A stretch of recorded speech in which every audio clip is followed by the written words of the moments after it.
Party ने बड़े बड़े प्रयोग किए गठबंधन को लेकर, करने भी चाहिए। मैं उस पर कोई वो नहीं कर रहा हूं कि साहब क्यों किया। बिल्कुल आपकी पार्टी है और राजनीति में प्रयोग होते हैं, लेकिन इस बार का जो ये प्रयोग है, क्या आपको लगता है गांधी साहब ये प्रयोग आपका सटीक बैठेगा?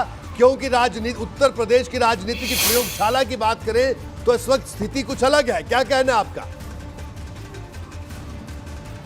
देखिए रोहित जी, राजनीतिक पार्टियां क्या चाहती हैं? राजनीतिक पार्टियां चाहती हैं कि जो उसका जनाधार है वो बढ़े, और यदि महत्वपूर्ण और छोटे दल समाजवादी पार्टी के साथ आ रहे हैं तो आप ये समझिए कि समाजवादी पार्टी का और हमारे जितने भी गठबंधन दल होंगे उनका जनाधार बढ़ेगा, और इससे निश्चित तौर पर समाजवादी पार्टी को फायदा होगा। क्योंकि हमने पहले भी चुनाव लड़े हैं और पहले भी हमने देखा है कि यदि हम गठबंधन करते हैं और इस तरह के दलों को जोड़ते हैं तो उससे निश्चित तौर पर कहीं ना कहीं वोट बैंक भी बढ़ता है, सीटें भी बढ़ती हैं। तो हमने ये फैसला किया है कि ओबीसी समाज उत्तर प्रदेश के अंदर बहुत ज़्यादा है, इसलिए हम ये चाह रहे हैं कि जो ओबीसी समाज के नेता हैं वो भी समाजवादी पार्टी के साथ जुड़ें। और आप देख रहे होंगे कि बहुत सारे जो नेता हैं ओबीसी समाज के, चाहे वो राम अचल राजभर जी हों, लालजी वर्मा हो या आर.एस. कुशवाहा जी हो, बहुत सारे लोग जो है समाजवादी पार्टी की तरफ आ रहे हैं। और ये इससे आपको ये अंदाजा लग जाना चाहिए कि उत्तर प्रदेश का मतदाता आज किधर जा रहा है। ज्यादातर लोग जिस पार्टी की तरफ जा रहे हैं नेता, तो वो कहीं ना कहीं जमीन पर भाप गए हैं कि जनता किधर जाना चाहती है। और इसीलिए आज समाजवादी पार्टी की तरफ नेता भी देख रहे हैं, जनता भी देख रही है, क्योंकि जिस तरह का स्वच्छ प्रशासन और शासन 2012 से 2017 तक माननीय अखिलेश यादव जी ने देने का काम किया, वो शासन आज देखने को नहीं मिल रहा है। गोरखपुर की घटना हो, हाथरस की घटना हो, या डेवलपमेंट के जो इंडिकेटर्स हैं वो आप देख लीजिए, उस पर भारतीय जनता पार्टी कहीं भी हमारे सामने नहीं टिकती है। तो आज दोबारा से मैं समझता हूं कि उत्तर प्रदेश की जनता अखिलेश जी को मुख्यमंत्री के रूप में देखना चाहती है, और उसी का ये रिजल्ट है कि ज्यादा से ज्यादा जो राजनीतिक दल हैं वो समाजवादी पार्टी के साथ जुड़ना चाहते हैं। बिल्कुल, तो ये आप अपनी बात बता रहे हैं कि ज्यादा से ज्यादा पार्टियां सपा से जुड़ना चाहती हैं, लेकिन मैं यहाँ एक बात और, अरविंद जी आपसे एक बात और जानना चाहेंगे। आज आप कह रहे हैं कि समाजवादी पार्टी से आपको उम्मीद है और आप सपा को सरकार में लाना चाहते हैं, लेकिन क्या आपको लगता है कि आपके समाज के साथ आपको वो नहीं मिला जो आपको मिलना चाहिए था अब तक? तो आखिरकार ऐसी क्या बड़ी समस्या है? एक समस्या तो आपने गिनाई कि सर्टिफिकेट मिलने में दिक्कत हो रही है आप लोगों को, लेकिन जनजातियों की अगर बात करें तो भाजपा बार बार कहती है कि वनवासियों के बीच में तो वो बड़ा काम करते हैं और उनके सहयोगी संगठन भी खूब काम करते हैं। इस पर क्या कहना आपका?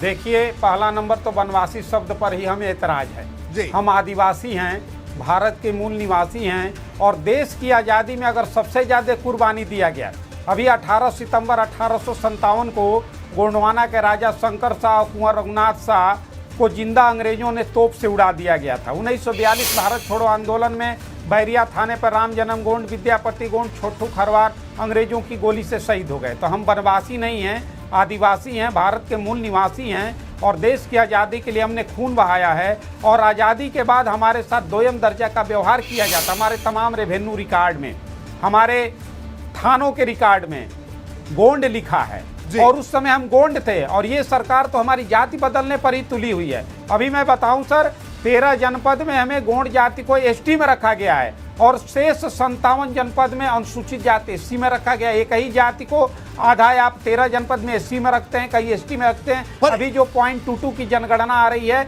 ये मात्र 13 जनपद की है। पूरे प्रदेश स्तर पर देखा जाए तो हमारी जनसंख्या कम से कम 1 करोड़ है। प्रदेश में दूसरी पार्टियों की सरकार भी रही, तो इसमें तो दोष सबका है, चाहे बीजेपी हो, चाहे सपा हो, चाहे बसपा हो।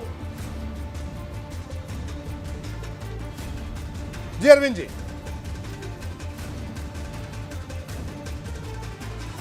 अरविंद जी, मैं कह रहा हूं कि इसमें तो तमाम लोगों का दोष है, दूसरी पार्टियों की सरकारें रही, उनकी भी गलतियां, क्या मानते हैं?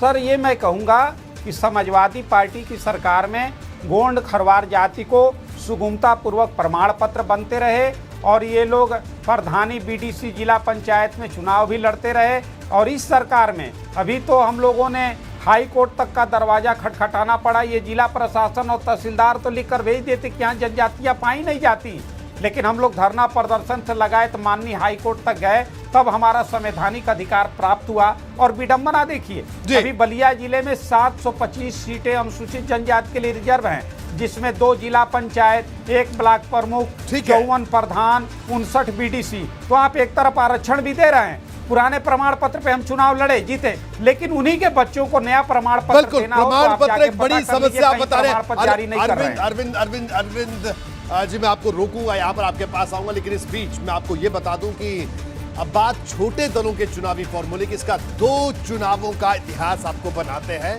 कि चुनावी इतिहास क्या कहता है, क्यों छोटे दलों पर फोकस है, छोटे दलों के साथ बड़ा प्लान। 2017 विधानसभा चुनाव की अगर बात करें, भाजपा ने अपना दल सुभासपा के साथ गठबंधन किया, अपना दल ने 11 सीटों पर चुनाव लड़ा और 9 सीटें जीती। सुभासपा ने 8 सीटों पर चुनाव लड़ा और 4 सीटें जीती। गठबंधन से भाजपा को भी जबरदस्त फायदा हुआ, सरकार भी बनी, क्योंकि हर जगह पर जो वोट थे छोटे दलों के वो भी बीजेपी को मिले, ऐसा माना जाता है। छोटे दलों के साथ बड़ा प्लान। 2012 विधानसभा चुनाव की अगर बात करें, कांग्रेस और रालोद के बीच गठबंधन हुआ था। कांग्रेस 355 पर लड़ी, 28 सीटों पर जीत हुई। रालोद 46 सीटों पर चुनाव लड़ा और 9 पर जीत हुई। कांग्रेस को 6 सीटों का फायदा, रालोद की 1 सीट घटी। ये हम पिछला चुनाव इतिहास आपको बता रहे हैं। तो हमारे साथ तमाम मेहमान लगातार बने हुए, एक बार फिर मैं अब्दुल हफीज गांधी साहब आपके पास आऊंगा। गांधी साहब, क्या कहना आपका, क्या आपको लगता है कि छोटे दलों से गठबंधन का, मेरा सीधा सवाल है आखिर में आपसे, कि आपको इसका बड़ा फायदा मिलेगा? अब रोहित जी बिल्कुल मिलेगा। जैसे आपने बताया कि भारतीय जनता पार्टी ने भी 2017 में और उससे पहले भी जिस तरह से गठबंधन किए तो उनको उसका फायदा मिला, और हमें भी निश्चित तौर पर जो ये दल हैं, क्योंकि इनका अपने अपने इलाकों में बहुत ज़्यादा असर होता है। आप ये जानते हैं कि जिन जिन समाजों को मुख्य धारा में कोई भी जगह नहीं मिली थी, आज वो पॉलिटिकली अपने आप को असर्ट कर रहे हैं, और इस असर्शन को हम कहीं ना कहीं देख रहे हैं। और इसीलिए हम इन दलों को, ये असर्टिव जो दल हैं, इनके साथ हम पैक्ट करना चाहते हैं, हम इनको राजनीति में आगे बढ़ाना चाहते हैं, मुख्य धारा से जोड़ना चाहते हैं। तो समाजवादी पार्टी का ये बहुत बड़ा कंट्रीब्यूशन होगा कि जो समाज अपने आप को असर्ट कर रहे हैं, तो हम अगर उन्हें पॉलिटिक्स में जगह दे सकें, हम उन्हें जो भी जो जिंदगी के जो वॉक्स ऑफ लाइफ होते हैं उनमें अगर हम रिप्रेजेंटेशन दे सकें, तो हम समझते हैं कि समाजवादी पार्टी का ये बहुत बड़ा रोल होगा, और हम इस रोल को अदा करने के लिए तैयार हैं। बिल्कुल। तो अब्दुल हफीज गांधी साहब, आपने कहा कि इस रोल को अदा करने के लिए आप तैयार हैं, और अरविंद जी, आपका भी बहुत बहुत शुक्रिया एबीपी गंगा से बात करने के लिए। और इसी तरह से एबीपी गंगा लगातार हम समाज के हर तबके की आवाज उठाते हैं, हर तबके की आवाज बनते हैं। इस बात के साथ आपका शुक्रिया।